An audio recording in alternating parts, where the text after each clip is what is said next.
Hi, everybody. Good morning. This is not my first time to Norway. I've actually been in Lofoten before with my friend Nina Jensen, and we caught a cod like this big. So thankfully, thanks to Norway, I can now say when we caught a fish this big, I actually have a picture to show. Unfortunately, I don't think it actually is showing up here, but I'm also very, very grateful to Norway for inviting me because in contrast to where I live in Shanghai, this is like heaven. This is a view outside my window. And unfortunately, this is also a view outside of my window. I know you've heard about pollution, but until you really see it, you can't really understand how sort of viscerally it moves you to do things like invest in clean tech. So, one thing that is so important in China is urbanization. And again, these are things that you hear about, but urbanization really does drive everything in China, from our energy use to economy to culture. So I thought I'd just show you some very quick slides of what it means to urbanize at China scale. So this is a sample second, third tier, fourth tier city. They're all over China. And all of these buildings have been basically very quickly raised. This is right near me, actually. And in 1990, Shanghai was basically rice paddies in certain areas like Lujiazui. This is the financial district in 2000, 10 years later. And today, we have the second highest building in the world and many of the other highest buildings in Lujiazui.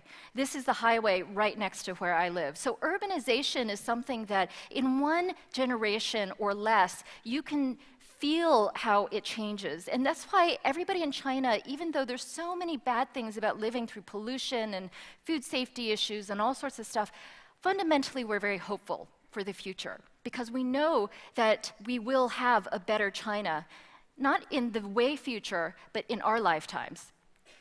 Now, we're going through this 40-year spurt between 1990 and 2030. We're just past halfway through. Now, 700 million people are moving from rural areas to cities, and for each person, we're spending 100,000 RMB for infrastructure and helping them adjust, basically, for public services. That's a lot of money. So how much money? Well, in 2008 alone, 2008-2009, China injected a stimulus package that was mostly spent on infrastructure of $568 billion US. And let's see, is this working? Yes. So in the next, let's see, 7 years, we're going to spend over $6 trillion US just on urbanization. Now, unfortunately, the first half of urbanization, we learned some of the wrong lessons. So if you recall, we had the Cultural Revolution, the era of Mao in 1949, the PRC was founded. During that time, we learned a lot of, I think, bad lessons from the Russian coal energy infrastructure, how to build sort of inefficient buildings, very large-scale apartment blocks. Then in 1990, we started copying what we thought was the dream, the American dream. This might be Orange County in California. So we built 129 million homes like these and in apartment blocks. In the next 20 years, between 2010 and 2030, McKinsey has estimated that we're going to build 50,000 new skyscrapers, 170 new mass transit systems. We have 60,000 new kilometers of highways, 100 new airports. These statistics are almost hard to really grasp until you're there and you physically see what that looks like. But we are building whole new cities at a time, and they're not small cities, right? 226 cities at a time. Some of them are over 10 million people. The city that I live in has 25 million people and growing. I'm not sure you can even grasp what that means in terms of energy use, in terms of culture, in terms of shock, in terms of adaptation that we have to go through in such a short period of time. So today what I want to do is bring some of this home to you, to Norway, so you can actually experience it, experience the change yourself. So interesting enough, with all this urbanization, we're going to connect all of these cities via rail. So I think what China is doing now is becoming not, we have no ambitions to become the leader of the world or leader of the free world, but I do think that China is heading to become the leader of the rail world. Transit-centered living, for example, where I live, is really the modus operandi for the future of our cities. This is the block that I live in. Now, all of these are metro stops. For Christmas last year, in addition to Line 2 that goes to, on one end, the domestic airport, on the other end, the international airport, literally I can go down my elevator, take the subway half an hour, go up a 3-story escalator, and check in. But for Christmas, I was super happy because the Chinese government gave me 2 new subway lines. So now I'm on top of line 2, 12, and 13. And to me, it makes me feel like as free as a bird. I can fly anywhere without getting stuck in traffic. Now, the Shanghai Metro is the world's largest metro. It's the longest metro, but by 2020, it's probably going to be twice as long as London, right? So it's probably going to be 11 million passengers a day, right? That's several billion people in a year. Now, this isn't just happening in Shanghai, it's happening all over China, right? So within about, 3 years, they're going to spend $724 billion on transport infrastructure. Now, I used to live in California in 2004, for about a decade. And I remember in 1980, this concept of a rail that goes from Northern California to Southern California was proposed, and that still hasn't happened. And yet China, in the course, I'll give you an example. This is the rail station. Again, one stop past the domestic airport that I just talked to you about, I can get to this rail station. And then I can take a high-speed rail 5 hours to Beijing. 30,000 kilometers of this high-speed rail is going to connect 80% of our largest cities, right? So talk about free as a bird. I actually prefer taking the high-speed rail rather than flying to Beijing because this is fast, it's comfortable, I can do Wi-Fi, and it's always on time. But China is building these network after network after network of high-speed rails to connect everybody. And as we probably know from our Economy 101, trade and logistics is what drives prosperity, and prosperity is ultimately what drives peace. Now, this is not going to just stop across China.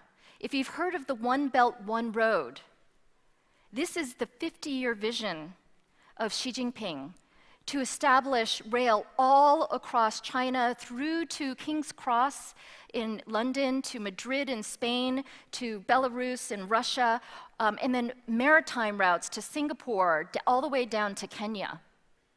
This is going to be the world's largest trading network to create regional prosperity together. Right, 65 different countries, free trade agreements covering a quarter of all goods and services in the world today, or 50% of all GDP in the world today, or 4 billion people. Imagine what we can do in countries like Pakistan, Iran, or other countries that this rail goes through, and how we can benefit those people through the lessons that China has learned, and having China help build, in conjunction with these local governments, trade and prosperity. So for me, when you talk about energy, when you talk about sustainability, transport is at the heart of it. I like to tell students, transport is the sexiest part of sustainability. Now, urbanization, transport, all major drivers of energy use. But now I want to sort of give you a little bit more context as to what else is driving energy use. This concept from technocrats to techonomists, I'm going to talk a little bit more about that. From rural to urban, all these changes, from rapid urban infrastructure at really bad quality to building efficient, smart cities, from manufacturing to a service-driven economy, and from high growth to efficiency, driving efficiency. All of this stuff is happening in China, and just to give you the context, really between 1980, when it opened up, and urbanization really only started in 1990, to now, 2016. So within half of your lifetimes, or some of your lifetimes, I would say that China has really done more building and more transformation than any human being can possibly imagine. I think Xi Jinping and Hu Jintao have the hardest job in the world to try and do this harmoniously. So all of this is driving energy use. In fact, we're adding more power to the grid than all of Europe every year. And it's going to double in size over the next 15 years. Now, when I started JUICE in 2007, one of our first projects was bringing in smart grid concept into China. And we worked with the state grid, we worked with these people to try and make the grid as efficient as possible. And I can tell you personally that what China is doing, the amount of money that it's putting in, the amount of brains that it's putting in to try to make a smart and efficient grid is quite impressive. This is very important if we're going to grow, yet also save the environment. So the question that I get all the time is, can China go green? Can it go green fast enough? And I would say that actually, really, it's not going green, but it's going to end up more like this, right? So this is the realistic picture. And can this help us keep within the carbon budget that the globe has collectively? So, how does China tackle this challenge? Some people might say, like when I started JUICE in 2007, some people might say, this is an insurmountable challenge. But I would like to pose that the leadership in China actually is quite well suited to thinking through this. If you compare the leadership of the US, for example, to China, you'll see that most of the leadership in the US are lawyers, whereas in Hu Jintao's era, it was all technocrats. Every single leader had a science degree, an engineering degree. Usually they had a master's at least, right? These are pictures of actual mayors in China. I am a professor at something called the China Academy of Governance, which does mandatory training of government officials each year. And these people all are trained as scientists and engineers. We teach them how to build sustainable cities. Now, under Xi Jinping, interesting enough, there's 2 scientists and engineers, including Xi Jinping, but now there's a lot of economists getting into leadership. So I call this the transformation from technocrats to techonomists. And this is really makes a difference in terms of how it leads. First of all, China believes that climate change is real. So in 2007, you can see the climate change plan saying that climate change is real, it's caused by people, and China needs to do its part as fast as it can. Or these are the risks to China. This is our climate change envoy, Xie Zhenhua, with Christiana Figueres in Paris, I believe. And I sat down in Scotland with Christiana just before Paris, and I asked her, what could China be doing better? How much more can we do? And she actually said, not in a way that she was trying to just be ingratiating or too overly complimentary, but she said, actually, Xie Zhenhua has been really crucial, not only in leading China, but also leading other countries to take part and be actively engaged in the Paris process. So I believe that China is not really stepping into a leadership role. It's not necessarily ready for that word yet, but it's certainly starting to act more and more as a convener. So first of all, we don't disagree with the basic science. During Hu Jintao, the last 10 years before Xi Jinping, you saw huge amounts of money, trillions of dollars flow into clean tech investments. You saw rapid urbanization and infrastructure build out. But now, because we have economists also with Xi Jinping, you see the government, starting in 2011 or even earlier, publicly saying, we must slow growth. Slow growth over unsustainable growth. And this is said over and over and over again publicly. Maybe not in English, so you might not have heard of it, but certainly in China. And it's really focused on smart and efficient building. And this is crucial because it helps save energy as well. Now, a lot of people, I think when they say China and they see red, like my dress, they might think Russian communism, they might think German communism, they're just this fear. But I have to tell you that China's communism is not the ideology that you might be fearful of. It's really run Well, actually, Shanghai is the most capitalistic society that I've ever lived in, and I've been to many of them. So it really has lost some of that old communism. In fact, it's run more like a multinational corporation, right? So we have these 5-year business plans that are run by CEO and chairman, and we have a board, the state council, right? We have GMs of local branches, and all the GMs of the local branches have to figure out how they're going to contribute to the overall numerical KPIs, the key performance indices, right? And every 5 years, China has said, in the last 3 5-year plans that we're going to reduce energy, we're going to reduce carbon, we're going to reduce pollutants, we're going to increase forestation, et cetera. And it's all there, very, very transparent. Although it is in Chinese, and it's very boring to read, so you might not have heard of these 5-year plans. But this is what drives businesses locally to all scramble for government subsidies. And this is why in 2012, China really started to lead the way in pure money renewable energy investment. And this is why China is now by far the renewables powerhouse in terms of capacity as well as production. So over this last decade, I would say, again, since the greening of China really started in 2007, China has very rapidly moved from the factory of the world to the clean tech laboratory of the world. I don't think there's any argument there that China is now producing a lot, but it's also starting to innovate a lot. Now, again, these goals, these numerical targets are super important. So 15% renewables by 2020, right? Driving coal down to 55%, increasing it to 20% renewables by 2030. What does that mean? It means that basically we're going to have to build the entire energy capacity of the United States, but with 0 emissions in order to reach these targets. Now, some people have done studies, and they actually are hopeful, if I can get it back here, that we can get 60% renewables by 2050. Now, this is a high-end optimistic scenario, but I think given that we're going green faster than predicted, we can reach this. Now, I'm going to talk about this a little bit later, but notice that the peaks for coal and oil have already been reached. Now, part of this is, again, China is able to pilot these technologies, not only with billions of dollars in subsidies, but cities at a time. So when China first started looking at electric vehicles, it said 13 cities, figure it out.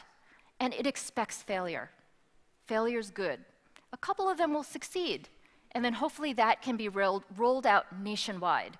So this is why China is able to commercialize, because it's willing to step out there with money, take big bets, and is willing to fail. But by failing, it succeeds faster. This is just one example of the leading electric vehicle company. I'll be speaking at the mobility panel tomorrow, so if you're interested in transport and EVs and things like that, please come and see me tomorrow. But basically, EVs is going through the roof. There's definitely some hiccups, but it is a major national priority to become the leading, well, we are already the leading, I guess, buyers of EVs, but we have 200 companies now in the EV space in China, 4,000 plus new models that it's experimenting with. So I'm very optimistic that this, in addition to renewables, will help drive down fossil fuels very quickly. Another example of pilots is the carbon emissions trading schemes. The number one important thing is to put a price on carbon. And China, for the last few years, has been working with a lot of international advisors in 7 different regions to pilot these, and now, next year, it's finally going to roll out as a beta, as a pilot, nationwide.